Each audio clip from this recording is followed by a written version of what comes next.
7/8/2024 Morning Murli. Om Shanti. Babdada Madhuban. Essence. Sweet children, you accumulate an income on the pilgrimage of remembrance. From being in debt, you go into credit and become the masters of the world. Question.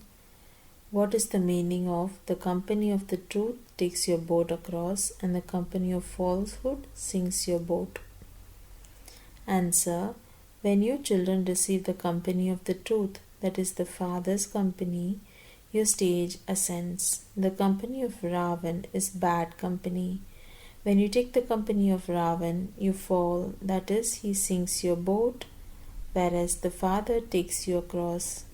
It is the wonder of the Father that by giving you his company, you experience liberation and liberation in life in a second. This is why he is called the magician. Om Shanti. You children were sitting in remembrance. This is called the pilgrimage of remembrance. The Father says, do not use the word yoga. Remember the Father. He is the Father of souls, the Supreme Father and the Purifier. You only have to remember that Purifier.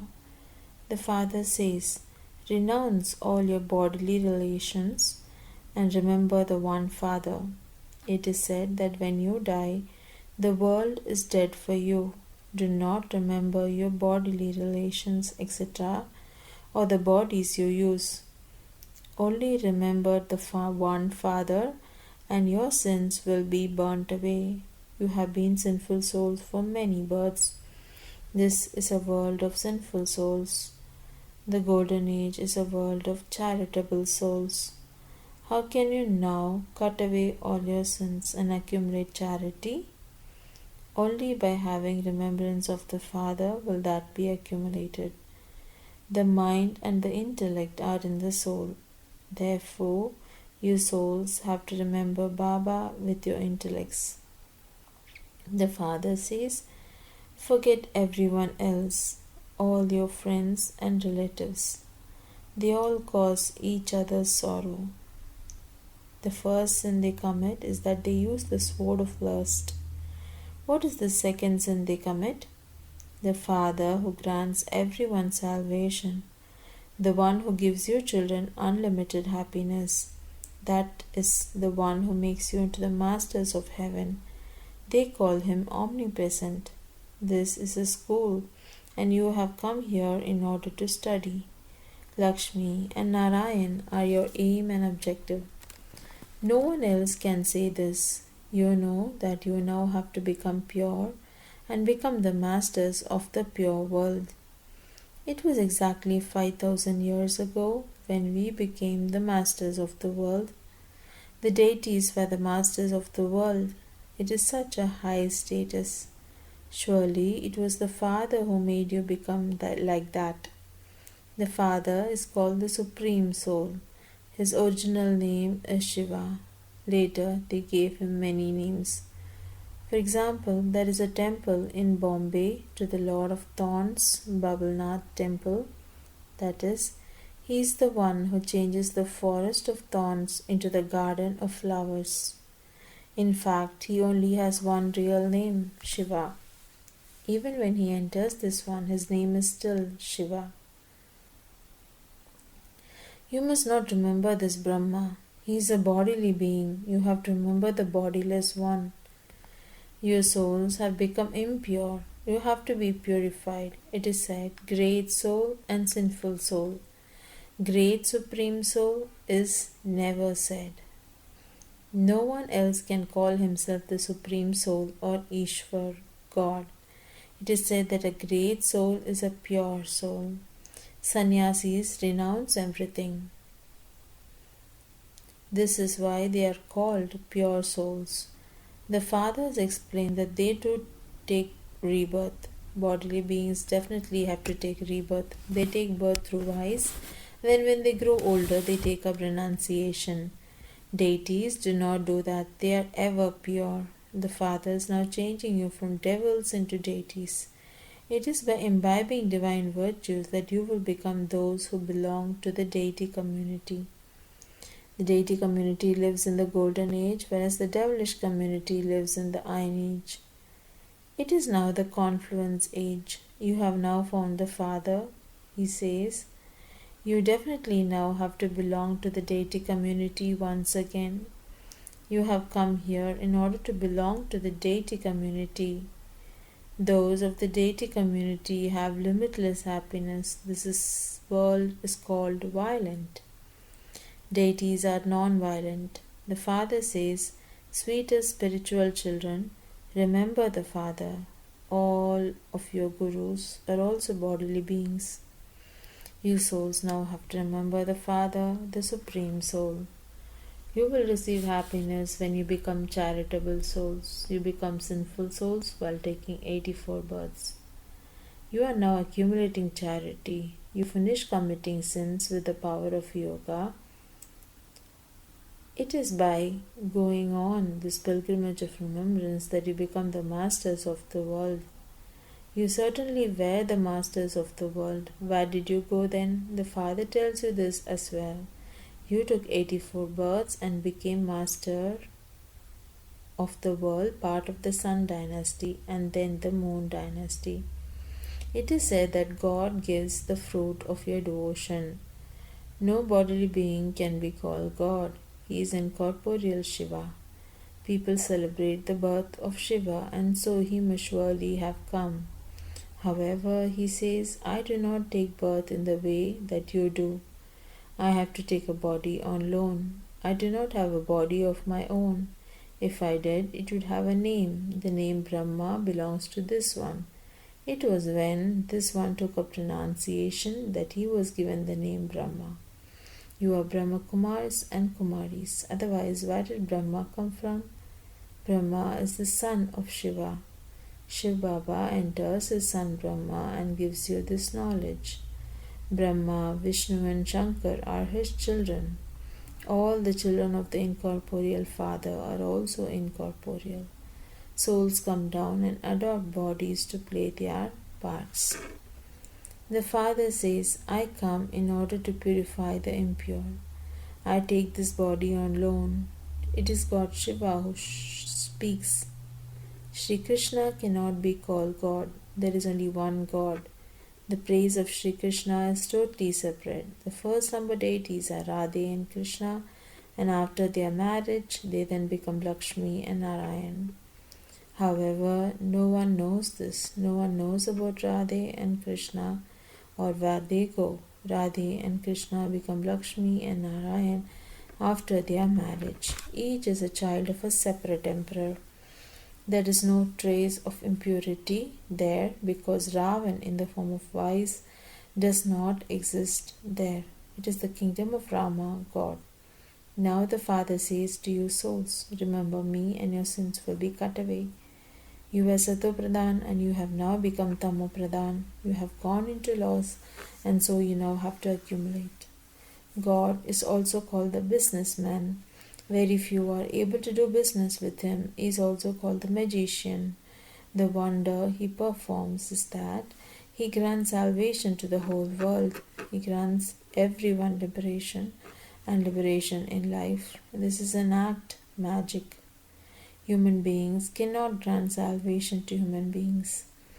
You have been doing devotion for 63 births. Did anyone receive salvation by doing devotion? Was there anyone who could grant salvation? It was not possible. Not a single one was able to return home. Only the unlimited Father comes and takes everyone back home. There are many kings in the Iron Age. Very few of you rule there. All the rest of the souls go into liberation, whereas you go into liberation in life.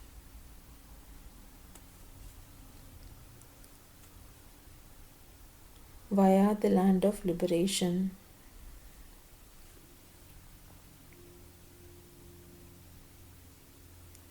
The cycle continues to turn.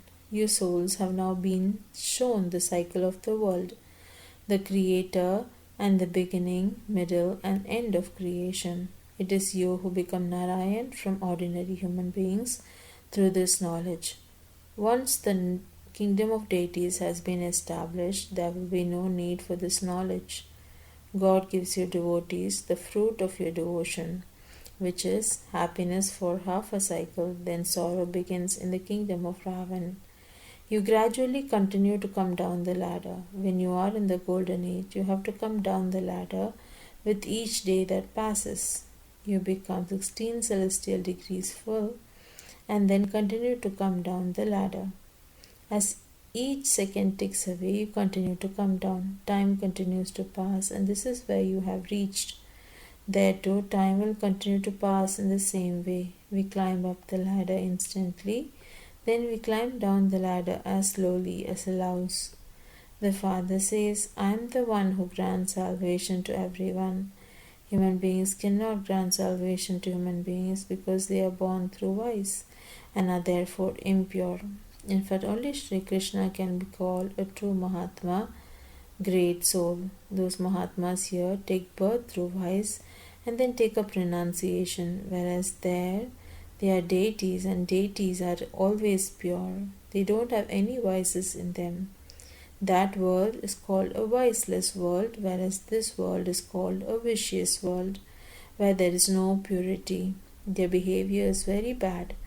The behavior of the deities is very good. Everyone says namaste to them. Their characters are very good, which is why impure human beings bow their heads in front of the pure deity idols. There is now so much fighting and quarreling right now. There is a great deal of chaos. There is not even enough space for people to live in now.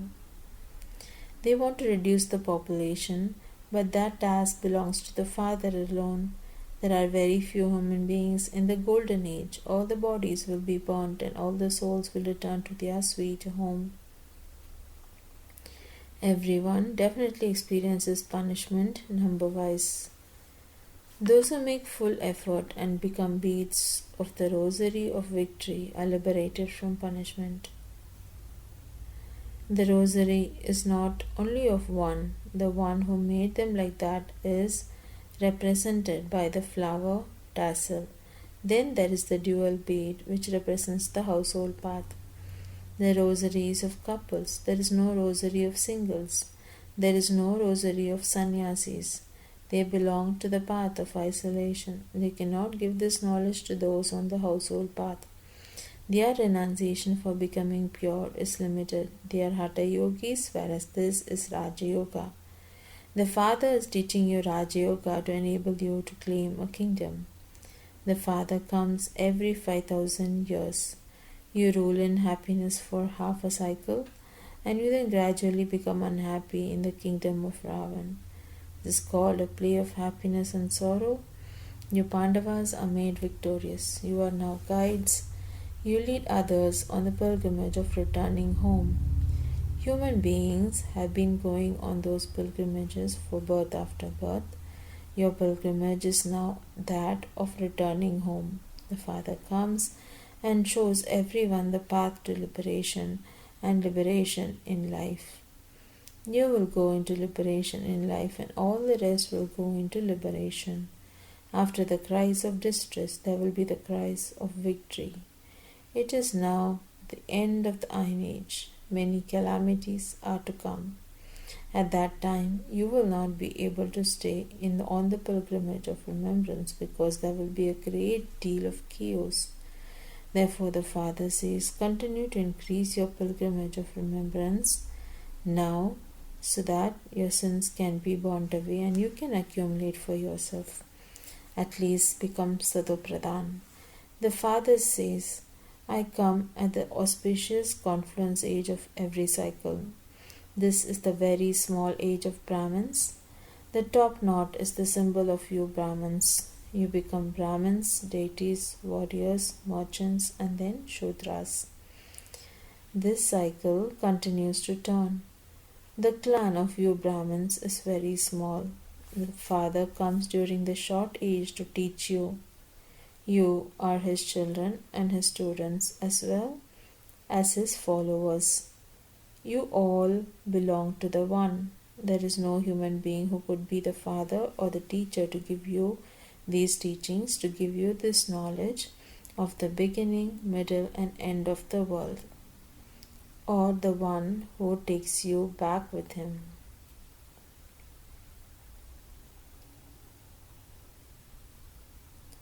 There cannot be such a human being. You now understand these aspects. Initially, in the Golden Age, the tree is very small. Everyone else will have gone to the land of peace. The Father is called the bestower of salvation for all. They call out to the Father, O Purifier Father, come. On the other hand, they say that God is in the pebbles and stones and in the cats and dogs. They insult the unlimited Father. They defame the Father, the one who makes them into the masters of the world. This is called being influenced by the bad company of Ravan. The company of the truth takes your boat across, and the company of falsehood makes your boat sink. You begin to fall when the kingdom of Ravan begins. The Father comes and makes your stage ascend. The Father comes and changes you from human beings into deities. Therefore, there is benefit for everyone in this. Almost everyone is now here, and all of those will still remain, who still remain up there will continue to come down until all the souls who are still in the incorporeal world have come down. You will continue to pass your examination number-wise. This is called a spiritual college. The spiritual father comes to teach you spiritual children. Then, when the kingdom of Ravan comes, you change your bodies and become impure kings and begin to bow your heads in front of the pure deity idols. It is souls that become pure and impure. When souls are impure, they receive impure bodies. When alloy is mixed into pure gold, the ornament made from that also as alloy. Now, how can that alloy be removed from souls? The fire of yoga is needed through which your sins can be absolved. These alloys of silver, copper, and iron have been mixed into souls. Souls were real gold. They have now become artificial. How can that alloy be removed? This is the fire of yoga. You are sitting on the pyre of yoga. Previously, you were sitting on the pyre of lust. The Father seats you on the pyre of this knowledge. No one other than the Father, the ocean of knowledge, can seat you on the pyre of this knowledge. Human beings continue to perform a great deal of worship on the path of devotion, but they don't know any of those they worship. You have now come to know them. When you all become deities, every aspect of worshipping ends. The path of devotion begins, and the kingdom of Ravan begins. Acha, to the sweetest, beloved, long lost, and now found children, love, remembrance, and good morning from the mother. The father, Bab Dada, the spiritual father, says Namaste to the spiritual children. Essence for Dharna.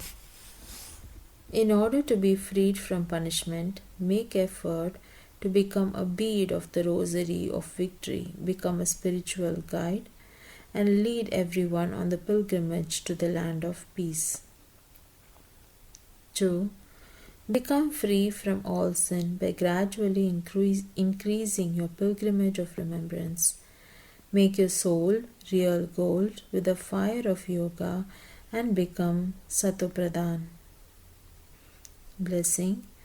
May you be an intense effort maker and remain constantly ever ready by considering every moment to be your final moment.